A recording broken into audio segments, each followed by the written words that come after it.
তো কেউ বাসায় ফিরতে পারে নাই। আমরা এই বকুলবাড়িয়ার যে পাতাবুনিয়া গ্রাম, সেখানে আমরা একটি স্মরণ সভায় গিয়ে আপনারা দেখেছেন যে কি পরিস্থিতির আমরা সম্মুখীন হয়েছিলাম। যদি আমাদের এখানে যে 2-250 মোটরসাইকেল ছিল, আমরাও চাইলে সে যে কোনো ঘটনা মোকাবেলা করতে পারতাম, কিন্তু আমরা চাই নাই যে এলাকায় কোনো সংঘাত হোক, সহিংসতা হোক, কিংবা এলাকার পরিস্থিতিটা উত্তপ্ত হোক। একটা ঘটনা আমি এখন পর্যন্ত মিডিয়ায় কথা বলি নাই, কারণ বিষয়গুলো আমরা আলাপ আলোচনার মাধ্যমে সমাধান করতে চেয়েছিলাম। যেই ঘটনাটাকে রংচং মাখিয়ে প্রচার করা হচ্ছে সেটি ছিল যে চরবিশ্বাস বাজারের চান্দিনা ভিটি, যেটা বলে বাজারের যারা দোকান দেয়, সরকারি খাস জমিতে ম্যাক্সিমাম বাজারগুলো হয়, ব্যবসায়ীরা একটা ডিসিআর কাটায়। সেই ডিসিআর কাটানোর পরে প্রত্যেক বছর সরকারকে খাজনা দেয় তারা, তো সেটা শতাংশে 230 টাকা। সেই হিসেবে সরকার বরাদ্দ দেয় 0.5% করে, যার এই রাজস্ব আসে 130 টাকা। কিন্তু কিছুদিন আগে যখন আমি আমাদের গ্রামে যাই, বাজারের ব্যবসায়ীরা আমার কাছে জানায় যে ইউনিয়ন বিএনপির সভাপতি বাখের বিশ্বাস সে ডিসি এবং ইউনো সবার সাথে কথা বলে সে এটাকে ডিসিআর কাটাই দিবে, তার জন্য 35,000 টাকা করে ধার্য করেছে, কয়েকজনের কাছ থেকে টাকাও নিয়েছে। তখন আমি বললাম, এখানে তো 35,000 টাকা নেওয়ার কথা না, সর্বোচ্চ 2-3 হাজার টাকা হইতে পারে। তাহলে এখন একটা রাজনৈতিক দলের প্রধান সে যদি এইভাবে প্রশাসনের হাতে মোয়া তুলে দেয় যে 1 টাকার জায়গায় 6 টাকা নেন, আপনারাও খান, আমগরেও কিছু দেন, কারণ রাজনৈতিক নেতৃবৃন্দ তো আছে, সেটা আমার দল আরেক দল, বিভিন্ন দল এই ধান্দাবাজি টান্দাবাজি করে। এইটা বলেছি যে রাজনৈতিক নেতৃবৃন্দের নিজের পকেটের পয়সা খরচ করে কাজ করার মানসিকতা থাকতে হবে, মানুষের বিপদ আপদে ছুটে যেতে হবে।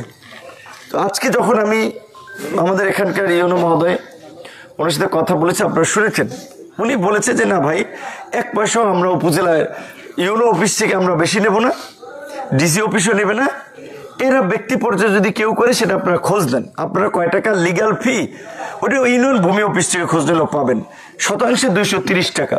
তাহলে কোথায় রয়েছে আপনার এই 260 টাকা, মানে 130 টাকা 0.5% জন্য, আর কোথায় রয়েছে 35,000 টাকা। তো এই ঘটনা আমি বলাই সেটাই প্রতিবাদ করেছে যে আমি বিএনপি নেতাদের বিরুদ্ধে বক্তব্য দিয়েছি, মানহানি হয়েছে, নানান ধরনের কথাবার্তা বলে। চরবিশ্বাসে যেখানে আওয়ামী লীগের আমলে আওয়ামী লীগের লোকেরাও জানতো যে এই ছেলের প্রতি এলাকার মানুষের দল মতের বিশেষে ভালোবাসা আছে, সমর্থন আছে, তারাও আমাদের সাথে ঝামেলা করতে সাহস পায় নাই, দুঃসাহস দেখায় নাই।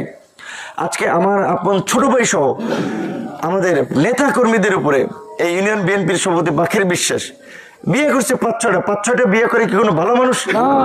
একটা ক্যারেক্টারবিহীন মানুষ, একটা সিস্টেম মানুষ। আজকে এগুলো কোনো পর্যায়ে পয়সা পাতি দিয়ে বিএনপির কমিটিতে আসছে, সে আমার ভাই আমাদের সেই নেতৃবৃন্দের উপরে হামলা করিয়েছে, এবং তার পাশে থাকা আজকে এখানে যে কোনো মারফতে আমার কাছে একটা লিস্ট এসেছে যে এই লোকগুলো বিএনপির অফিস আমাদের ভাঙচুর করেছে, বিএনপির পাকা অফিসার, যেখানে আমাদের দলের নেতা কর্মীরা সবসময় বিএনপির নেতা কর্মীদের সাথে মিলেমিশে এলাকায় আমরা নির্দেশনা দিই যে একটা ভালো রাজনৈতিক পরিবেশ বজায় রাখা, এবং নির্বাচন করলে বিএনপির সিনিয়র নেতৃবৃন্দের সাথে আমাদের আলাপ আলোচনা ছিল, একসাথে ফ্যাসিবাদ বিরোধী আন্দোলন করেছি, কাজে জোটও হতে পারে, সেইভাবে আমরা একটা সহনশীল আচরণ করে আসছি। এবং এই যে বিএনপির মূল বিএনপি বলতে যাদেরকে বুঝায়, এই পটুয়াখালীতে যারা বিএনপির জন্ম দিয়েছে গলাচিপায়, আল্লাহ শাহজাহান খান সাহেব, তার কর্মী সমর্থক নেতৃবৃন্দ যাদেরকে হাসান মামুন কমিটি থেকে বঞ্চিত করেছে, সেই সমস্ত নেতৃবৃন্দের সুখ দুঃখে তারা অনেক কথা আমাদের সাথে শেয়ার করে, আমাদের নেতা কর্মীদের সাথে তারা মিলেমিশে এলাকার মানুষের জন্য কাজ করে। এই রাতেও যেমন দেখেন, একদিকে এই হাসান মামুনের সমর্থক কতিপয় নেতৃবৃন্দ তারা আমাদের পথ রোধ করে, দেখেছেন রাস্তায় রাস্তায় কিভাবে গাছ ফালাইছে, ইট জোগাড় করছে যে আমাদের উপরে হামলা করবে, ব্রামদা নিয়ে লাঠি নিয়ে প্রস্তুত ছিল যে আমাদের উপরে হামলা করবে। কেন, আমরা কি তাদের উপরে হামলা করেছি? এবং আজকে এই বিএনপির অফিসে হামলা করেছে, এই অভিযোগ তুলে আজকে প্রত্যেকটা ইউনিয়নে গলা চেপে 10 মিলে আমাদের অফিস কুপিয়েছে, আমাদের নেতাকর্মীদের আহত করেছে, ব্যানার ছিঁড়েছে অনেক জায়গায়। এটা তো এলাকার মানুষ দেখেছে।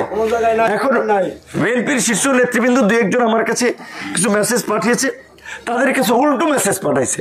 প্রথমত যে গণ অধিকার পরিষদের সারা দেশের কোনো জায়গার কোনো নেতাকর্মী বিএনপির অফিসে ভাঙচুর চালাবে এই দুঃসাহস দেখাবে না। বিএনপি একটা বড় দল, স্বাভাবিকভাবে আমরা তো বিএনপির কাছাকাছি এখন পর্যন্ত হইতে পারি নাই, শক্তি সামর্থ্য সব দিক থেকে। আমরা কেন বিএনপির দিকে আমি হামলা চালাবো? এমনকি আমাদের দলের কমিটিতে এখানে যারা আছে অনেকে আগে বিএনপি করেছেন, হয়তো কমিটি থেকে বঞ্চিত হয়েছে নানা করে, কারণ আমার সাথে আছেন। তো আমরা বিএনপির অফিসে কেন হামলা করব? কোন দুঃখে হামলা করব? অথচ এটা মিথ্যা নাটক সাজিয়ে তারেক রহমান সাহেবের কাছে উপস্থাপন করার চেষ্টা করেছে, বিএনপির সিনিয়র নেতৃবৃন্দের কাছে চেষ্টা করেছে। এই হাসান মামুনের ভূমিকাটা কি এই উপজেলার বিএনপির লোকেরা জানে না। গত 16 বছরে 111-এর সময় উনি এই যে তারেক রহমানের বিশেষ করে ছাত্র নেতাদেরকে পছন্দ করতেন, সেই সুবাদে তারেক রহমানের কাছাকাছি যাওয়ার সুযোগ পেয়েছিলেন। কিন্তু 111-এর সময় যখন বিএনপির উপরে স্টিম রোলার চলে, তারেক রহমানকেও যখন সেই সময় নির্যাতন করা হয়, এই ছাত্রনেতা তথাকথিত ছাত্রনেতা একটা প্রতিবাদও করে নাই। কিন্তু সেই সময় যে ছাত্রলীগের যারা কালামাগুর বলে অনেকে মস্করা করে বা যে করে, নাজমুল সিদ্দিকী নাজমুল আলমরা ঢাকা মিছিল করেছে, হাসান মামুনদের নাকি ফোন দিয়েও পায় নাই। এমনকি 16 বছরে সে একটা রাজনৈতিক মামলা খায় নাই, বরঞ্চ 2 নম্বরই কাজকর্ম করে, প্রশ্ন ফাঁস জালিয়াতি চক্রের সাথে জড়িত থেকে এইখানে গ্রেপ্তার হয়েছিল। কোনো রাজনৈতিক কর্মকাণ্ড নাই। আর আজকে তিনি মুইকে হনুরে হয়ে গেছে। আজকে আওয়ামী লীগ আমলেও আমাদের নেতাকর্মীরা অফিস চালিয়েছে, কোনো অফিসে হামলা হয়নি, আমাদের হয়েছে, আওয়ামী লীগের আমলে হয় নাই। আজকে দুঃখ নিয়ে বলতে হয় যে বিএনপির সাথে আমরা আন্দোলন সংগ্রাম করেছি, আগামীতে রাষ্ট্র পরিচালনায়, রাষ্ট্র সংস্কারে, রাজনীতিতে, নির্বাচনে আমরা একসাথে কাজ করতে চাই, সেই বিএনপির আজকে নেতা হয়ে সে আমাদের নেতা কর্মীদেরকে এই ভোর রাত পর্যন্ত কষ্ট দিয়েছে, হামলা করেছে, তাদের হৃদয়ে রক্তক্ষরণ হয়েছে। আমরা পরিষ্কারভাবে দেখতে চাই বিএনপির শীর্ষ নেতৃবৃন্দ হাসান মামুন সহ যে সমস্ত শৃঙ্খল যারা দলের নিয়ম নীতি মান সম্মান ইমেজের কথা চিন্তা না করে এই ঘটনা ঘটেছে, তাদের বিরুদ্ধে বিএনপি কি ব্যবস্থা নেয় আমরা এটা দেখতে চাই। মানুষ দেখছে, মিডিয়া দেখেছে যে আজকে কি ঘটেছে, এবং এইখানকার অবশ্যই এই ঘটনার জন্য এই ডিসিকে জবাবদিহি করতে হবে। ডিসি হাসান মামুনের চামচামি করেছে। এই ডিসি এর আগেও পটুয়াখালীতে এই সার্কিট হাউসে আমাদের সাথে ঔদ্ধত্যপূর্ণ আচরণ করেছে, আমাদের রুম দেয়া নিয়ে তালবাহানা করেছে, আমাদের রুমের কথাবার্তা ভিডিও করেছে, যেটা পরিবেশ ও বন মন্ত্রী প্রশাসন সংস্কার দায়িত্বে থাকা উপদেষ্টা রেজওয়ানা আপাকে জানানো হয়েছে, আসিফ নজরুল স্যারকে জানিয়েছি। এইবার এই আমরা যে এই 2.5 থেকে 3 ঘন্টা অবরুদ্ধ ছিলাম, এই ডিসির শয়তানি যে ডিসি এখানে আর্মিকে মুভ করতে দেয় নাই, পুলিশকে এইভাবে ইনএক্টিভ করে রেখেছে। অবশ্যই আমরা ঢাকায় গিয়ে এই বিষয়ে আমরা প্রতিকার চাইবে। এই রকমের দলকানার ডিসিরা যদি থাকে তাহলে আগামীতে সারে সর্বনাশ হবে বিভিন্ন। এই যে আজকে আমরা একটা নির্বাচন চাই দ্রুত, এই রকমের ডিসি থাকলে যে একটা নেতার পক্ষে চামচামি করে, দালালি করে, এবং আজকে একটা রাজনৈতিক দলের নেতা হয়ে আজকে আমাদেরকে 2.5 থেকে 3 ঘন্টা অবরুদ্ধ থাকতে হয়। 1-150 লোক এই তারা ইট পাটকেল রামদা হকি স্টিক নিয়ে আমাদেরকে জিম্মি করে রাখে, সেখানে প্রশাসন যে গুচুর মুচুর ফুচুর ফুচুর করে। পরিষ্কারভাবে আমরা বলছি অনতিবিলম্বে এই ডিসিকে প্রত্যাহার করতে হবে। আপনাদেরকে এই ডিসির বিরুদ্ধে এই সমস্ত, এটা সারা বাংলাদেশের যারা এরকমের দল বা যেরকম কানা অফিসার আছে, চামচা অফিসার আছে, এদের বিরুদ্ধে প্রতিবাদ করতে হবে। এই ডিসির বিরুদ্ধে আপনাদেরকে প্রতিবাদ করতে হবে। তো এই বিষয়ে আমরা আমাদের প্রয়োজনীয় যথাযথ মহলকে আমরা অবহিত করব, আমরা জানাবো। এবং এই যে আমি বলছি এই ডিসির বিরুদ্ধে ইতিমধ্যে আমরা অনেকগুলো ঘটনার প্রমাণ পেয়েছি। এই যে আমার পাশের বাজার বটতলা বুধবারের বাজারে 30,000 টাকা করে টাকা নিয়েছে চান্দিনা বেটি, যেটা গলাচেপার এই চর্বিশ্বাস নিয়ে আলোচনা হচ্ছে। কোন কোন জায়গা থেকে এই ডিসি এই স্থানীয় নেতাদের সাথে মিলে ব্যবসা বাণিজ্য ভাগ বটরা ধান্দাবাজি করেছে দুদকের মাধ্যমে, এগুলোর খোঁজ করে আমরা ডিসিরও দৃষ্টান্তমূলক শাস্তি চাই, যিনি রাজনীতিতে জড়িয়ে এই এলাকায় হাসান মামুনের পক্ষ নিয়ে একটা নৈরাজ্য তৈরি করতে চেয়েছেন। তো একইভাবে আপনাদেরকে বলি, দেখেন বিএনপির এখনো এই যে শাহজাহান খান সাহেবের সাথে যারা রাজনীতি করেছে, পুরাতন বিএনপির লোকেরা, বিভিন্ন কমিটিতে, ছাত্রদল, যুবদল, শ্রমিক দলের অনেকেই কিন্তু এখনো এই ভোররাত পর্যন্ত আমাদের পাশে আছে। সুতরাং বিএনপির সবাই খারাপ কিংবা বিএনপির সবাই আমাদের বিরুদ্ধে সেটা না। যারা এই গলা চিপায় একটা কলঙ্কিত অধ্যায় ইতিহাস রচনা করেছে, এই কুলাঙ্গারদের বিরুদ্ধে বিএনপি ব্যবস্থা নেবে, আমরা সেই ব্যবস্থা দেখতে চাই। এবং আপনাদেরকে একটা কথাই বলি, আপনাদের নেতা হিসেবে আপনারা যদি নেতা মানেন, আমরা পুতু পুতু করা লোক না। শেখ হাসিনার আমলে বন্দুকের নলের সামনেও কম্প্রোমাইজ করি নাই, রিমান্ডের মধ্যেও কম্প্রোমাইজ করি নাই। কিসের হাসান মামুন, উমিদ্দা, সমিদ্দা, ছোকরা? আমাদের যেভাবে আমাদের অতীতেও যে ভূমিকা ছিল, আগামীতেও সেই ভূমিকা থাকবে। অন্যায়ের সাথে আপোষ করব না, অন্যায়কারীকে ছাড় দেব না।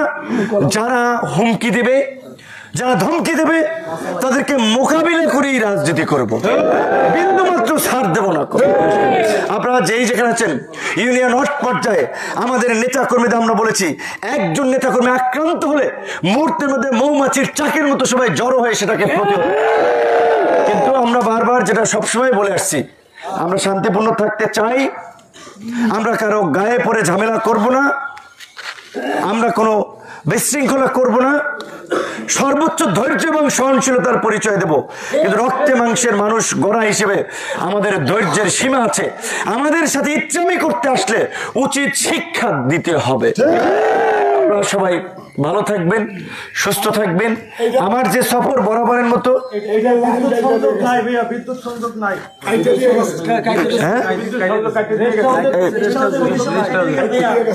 এই গলাচিপা এই ডাকবাংলোর বিদ্যুতের লাইন কেটে দিয়েছে।